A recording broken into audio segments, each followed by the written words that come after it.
धुळ्यात ईदे मिलादच्या पार्श्वभूमीवर पोलिसांची कडक नियमावली, बारापत्थर परिसरात शांतता समितीची बैठक संपन्न. धुळे जिल्ह्यात आगामी ईदे मिलाद सणाच्या पार्श्वभूमीवर पोलीस प्रशासनाने कंबर कसली आहे. कायदा व सुव्यवस्था अबाधित राखण्यासाठी 24 ते 26 ऑगस्ट दरम्यान जिल्ह्यात प्रतिबंधात्मक आदेश लागू करण्यात आले.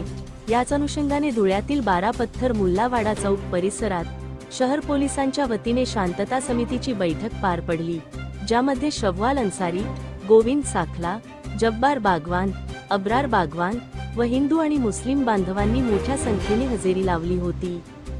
धुळे शहरात 26 ऑगस्ट रोजी साजऱ्या होणाऱ्या ईदे मिलाद सणाच्या पार्श्वभूमीवर पोलीस अधीक्षक विशाल आनंद यांच्या निर्देशानुसार सर्वत्र शांतता समितीच्या बैठकांचे आयोजन केले जात आहे.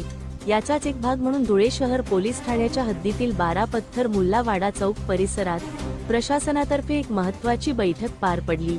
या बैठकीला हिंदू आणि मुस्लिम अशा दोन्ही समाजातील नागरिकांनी मोठ्या संख्येने उपस्थिती लावत जाती सलोख्याचा संदेश दिला.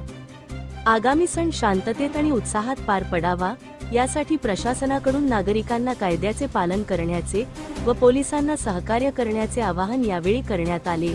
या शांतता समितीच्या बैठकीत पोलीस प्रशासनाने आगामी सणासाठी कडक नियमावली जाहीर केली आहे. सणाच्या दिवशी काढण्यात येणाऱ्या मिरवणुकांसाठी पोलिसांची पूर्व परवानगी घेणे आयोजकांना बंधनकारक करण्यात आले. विशेष म्हणजे या मिरवणुकीत डीजे वाजवण्यास आणि कोणत्याही प्रकारची शस्त्रे बाळगण्यास सक्त मनाई आहे. या व्यतिरिक्त प्रक्षोभक भाषणे, आक्षेपार्ह घोषणाबाजी आणि दुचाकीवरून हुल्लडबाजी करणाऱ्यावर पोलिसांची करडी नजर राहणार आहे.